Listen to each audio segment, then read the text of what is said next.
जय बागेश्वर धाम सरकार, जय बालाजी सरकार। वो आप सभी लोग जानते हैं कि 9 मार्च 2023 को है भाई दूज। और दोस्तों यह भाई दूज वह भाई दूज है जो कि होली के एक दिन बाद आती है। और दोस्तों यह भाई दूज के दिन आप कुछ ऐसे नए विशेष उपाय कर सकते हैं जिन उपायों को करके आपके जीवन में बहुत सारे बदलाव आ सकते हैं, आपका भाग्य चमक सकता है, आपकी किस्मत बदल सकती है। तो आप ज़रूर इन उपायों को करके देखिए जिन उपाय करने से आपको बहुत कुछ हासिल हो सकता है, वो भी बहुत जल्दी। तो आइए जानते हैं भाई दूज के दिन किए जाने वाले सबसे पहले उपाय के बारे में। दोस्तों ये बात तो आप सभी लोग जानते हैं कि होली के दिन से ये होली का पर्व शुरू होता है और रंग पंचमी तक बिल्कुल होली का त्यौहार माना जाता है। तो आपसे एक निवेदन है कि आप प्रतिदिन मतलब भाई दूज के दिन भी आप 1 लोटा जल के अंदर थोड़ा सा चंदन मिलाकर, ठीक है, पीला चंदन मिलाकर आप शिव जी के मंदिर जाकर इसे शिव जी पर ज़रूर चढ़ाएं। इसका मतलब ये होता है कि आप भगवान शिव जी के साथ इस दिन होली खेल रहे हैं। तो भाई रंग पंचमी तक आप हर दिन भगवान शिव जी के साथ इस प्रकार से होली ज़रूर खेलें। 1 लोटा जल के अंदर पीला चंदन डालकर उसे भगवान शिव जी पर प्रातःकाल सुबह सुबह ज़रूर चढ़ा कर आएँ। भगवान शिव आपसे प्रसन्न होंगे। चलिए दोस्तों अब हम बात करते हैं भाई दूज के उपायों के बारे में। दोस्तों आपको इस भाई दूज पर भगवान भोलेनाथ का अगर आशीर्वाद प्राप्त करना है तो इस दिन आप लोगों को एक धतूरा क्या होता है जो कि भगवान शिव जी पर समर्पित होता है और ये बहुत ही विषैला होता है, जिसके अंदर बहुत ही ज़्यादा जहर होता है। तो इसी धतूरे को आपको कहीं से लाना है, तोड़कर लाना है और इस धतूरे को ले जाकर आप अपनी पूजन अर्चना जो भी करना चाहें वह कर सकते हैं। शिव जी पर 1 लोटा जल चढ़ाकर एक धतूरा इस भाई दूज के दिन ज़रूर चढ़ाएं और अपनी मनोकामना भगवान शिव जी से आप चाहें तो बोल सकते हैं, अन्यथा बिना मांगे आपको सब कुछ मिलेगा। अब बात करते हैं दूसरे उपाय की जो कि आपको इस भाई दूज के दिन करना है। दोस्तों आपको करना है इस उपाय में, यह उपाय उन लोगों को करना है जिनको मिर्गी आती हो, दमे की समस्या हो या सीढ़ियाँ चढ़ते समय सांस फूल जाती हो, सांस से जुड़ी हुई कोई भी अगर आपको दिक्कत हो, आप पंप वगैरह लेते हो तो उस स्थान पर आपको ये उपाय करना है। ठीक है, आपके शरीर में जो मिर्गी, सांस, दमा जो भी है उस सबको ठीक कर देगा यह उपाय। करना क्या है, इस उपाय में आपको लेना है धतूरा। उस धतूरे की आपको जड़ लेना है। एक जो धतूरा होता है, धतूरे के नीचे एक डंडी सी जैसी होती है, तो आपको सिर्फ वह हिस्सा धतूरे का लेना है। उस धतूरे की जड़ को लेकर आपको उसको निकाल लेना है, उसको धो लेना है, उसको घिसना है। अब ठीक है, आपने घिस लिया, घिसने के बाद जितना भी इकट्ठा हो गया है उसको घिसकर आपको शिव जी के मंदिर लेकर जाना है प्रातःकाल सुबह सुबह। शिव जी के मंदिर लेकर जाने के बाद शिव जी की शिवलिंग के ऊपर इसका पूरे में लेपन करना है। ठीक है, जितना लेपन हो जाए उतना आपको लेपन करना है। लेपन करने के बाद थोड़ी सी जड़ का हिस्सा, मतलब थोड़ी सी जड़ अलग से बचा कर रखिएगा जिसको आपको घिसना नहीं है। थोड़ी सी जड़ का हिस्सा आपको अलग से भगवान शिव जी की शिवलिंग के ऊपर आपको समर्पित कर देना है। ठीक है, समर्पित आप लोगों ने कर दिया है। समर्पित करने के बाद दोस्तों इसी जड़ को आपको वापस लेकर आना है। ठीक है, जो आपने चढ़ाई है, और जड़ को वापस लेने कर आने के बाद जिसको मिर्गी, दमा, सांस की समस्या हो उसको दोपहर के किसी भी समय आपको 3 से 4 बार इस जड़ को सूंघा देना है। ठीक है, सिर्फ सूंघाना है, ध्यान रखिएगा इस बात का। 3 से 4 बार सूंघा देना है और यहाँ पर यह उपाय पूरा हो जाता है। कुछ महीने लगेंगे पर आपकी वह समस्या जो है ठीक हो जाएगी। ज़रूर करके देखिए, कोई भी समस्या आती है कमेंट करके पूछ सकते हैं। चलिए दोस्तों अब हम बात करते हैं अगले उपाय की जो कि आपको इस भाई दूज के दिन करना है। आपके घर परिवार में कोई ऐसा व्यक्ति है जो कि बहुत ज़्यादा रोग और बीमारी से ग्रसित है, बहुत ज़्यादा आप परेशान हो चुके हो, या आपको खुद को कोई बीमारी है जिससे आप परेशान हो चुके, कोई दवाई काम नहीं कर रही है, तो उस स्थान पर भी आपको लेना है एक धतूरा। क्या, एक धतूरा और साथ में 5 बेलपत्री, है ना। अब इन दोनों ही चीज़ों को लेकर आपको प्रातःकाल सुबह सुबह शिव जी के मंदिर पहुंचना है। मंदिर पहुंचने के बाद आपको करना क्या है कि सबसे पहले एक धतूरा भगवान भोलेनाथ पर, भगवान शिव जी की शिवलिंग के ऊपर आपको समर्पित करना है। ठीक है, एक धतूरा आपने समर्पित कर दिया। अब दोस्तों जो 5 बेलपत्र आप लोग लेकर गए हैं वह आपको बेलपत्र शिव जी के ऊपर नहीं समर्पित करना है, वह आपको बेलपत्र लेकर आना है नंदी बाबा के पास में।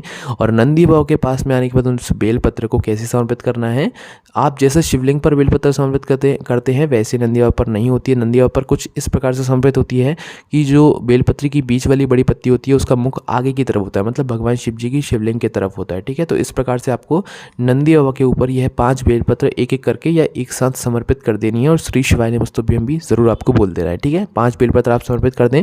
उसके बाद भगवान शिव जी के पास में आकर आपकी जो दुख और समस्या, बीमारी चल रही हो उसके बारे में भगवान शिव जी से बोल देना और प्रार्थना कर लेना है। ठीक है, उसके बाद में दोस्तों अगर आप लोगों के जीवन में बहुत ज़्यादा दुख है तो इस भाई दूज के दिन आपको यह छोटा सा उपाय ज़रूर करना है। करना क्या है, एक धतूरा आपको लेना है। ठीक है। एक धतूरा लेने के बाद 1 लोटा जल अपने साथ रखना है। इनको लेकर आपको प्रातःकाल सुबह सुबह शिव जी के मंदिर पहुंचना है। शिव जी के मंदिर पहुंचकर सबसे पहले आपको एक धतूरा भगवान शिव जी के शिवलिंग के ऊपर समर्पित करना है। ऊपर समर्पित करने के बाद 1 लोटा जल इसी धतूरे के ऊपर शिवलिंग के ऊपर आपको समर्पित कर देना है। पहले आपको धतूरा समर्पित करना है, फिर 1 लोटा जल उसी धतूरे के ऊपर शिवलिंग के ऊपर समर्पित करना है, ठीक है। और भगवान से अपना चाहो तो दुख बोल सकते हो, और अन्यथा कुछ नहीं बोलना है। भगवान शिव अपने आप समझ जाएंगे और आपके जीवन से सारी दुख और समस्याएं वो दूर कर देंगे, है ना। उसके बाद में दोस्तों अगला जो उपाय है वो लोगों के लिए है जिनको शरीर में दाँत खाद खुजली बहुत ज़्यादा हो जाते हैं, वो बहुत ज़्यादा परेशान है भैया अपनी दाँत खाद खुजली से। सभी दवाइयाँ सभी गोलियाँ खाकर देख चुके हैं, कोई अंतर नहीं हो रहा है। तो उस स्थान पर भाई दूज के दिन आपको क्या करना है, धतूरे का जल आपको लेना है, मतलब 1 लोटा जल लेना है। उस 1 लोटे जल के अंदर आपको डालना है धतूरा, है ना। धतूरा आपने डाल दिया। धतूरा डालने के बाद उसके अंदर आपको डालना है हल्का सा पीला चंदन, 1 चुटकी पीला चंदन आप लोगों को डाल देना है। पीला चंदन डालने के बाद दोस्तों इसी जल को आपको लेकर शिव जी के मंदिर जाना है। शिव जी के मंदिर जाने के बाद आपको इस जल को भगवान शिव जी की शिवलिंग के ऊपर चढ़ाना है। जो आपने धतूरा और चंदन डाला है वह मिल जाएगा, मतलब इसे पूरा आपको शिवलिंग के ऊपर ही समर्पित करना है। अब जैसे ही आप लोग ये पूरे जल शिवलिंग पर समर्पित कर दें तो जो जल स्पर्श करता हुआ जलाधारी से गिर रहा होगा उस जल को वापस से आपको थोड़ी ज़्यादा मात्रा में अपने उसी लोटे में झील कर लाना है। झील कर लाने के बाद दोस्तों इसे अपने घर ले आना है, और जिस व्यक्ति को दाँत खाद खुजली हो रही है उसके पूरे शरीर पर आपको इस जल का लेपन करना है, ठीक है, जो आप जल अभी इस उपाय के लिए लाए हैं, ठीक है। पर इस बात का ध्यान रखिएगा कि जब आप इस जल का लेपन कर रहे हैं उस व्यक्ति के शरीर पर जिसे दाँत खाद खुजली है, तो उस व्यक्ति के शरीर पर, या वो खुद कर रहा हो, ठीक है, खुद लेपन कर रहा हो, तो उसके शरीर पर कोई वस्त्र नहीं होना चाहिए, ठीक है, तभी ये उपाय काम करेगा। तो इस उपाय को करने से आपकी दाँत खाद खुजली जड़ से खत्म हो जाएगी। उसके बाद में दोस्तों अगला जो भाई दूज का उपाय है वो शादी विवाह के लिए है। जिनका शादी विवाह में बहुत ज़्यादा अड़चनें आती हैं, कोई बच्चा बच्ची ऐसा जिसको शादी विवाह नहीं हो पा रहा है, तो उस स्थान पर आपको क्या करना है, 5 बेलपत्री लेना है। कितनी? 5 बेलपत्री लेना है, 1 धतूरा लेना है और 5 शमी पत्र लेना है। इस उपाय को उसी व्यक्ति को करना है जिसका शादी विवाह नहीं हो रहा है, कोई बच्चा हो चाहे कोई बच्ची हो, उसी को अपने हाथ से इस उपाय करना है, ठीक है। तो 1 धतूरा, 5 बेलपत्री और 5 शमी पत्र अपने सीधे हथेली में रख लो।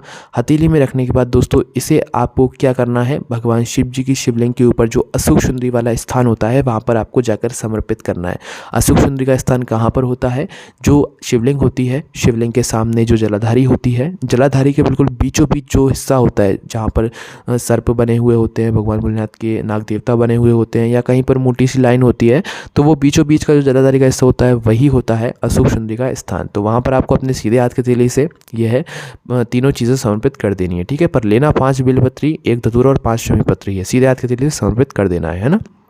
तो आप करके ज़रूर देखिए, कुछ ही महीनों में आपका विवाह पक्का हो जाएगा।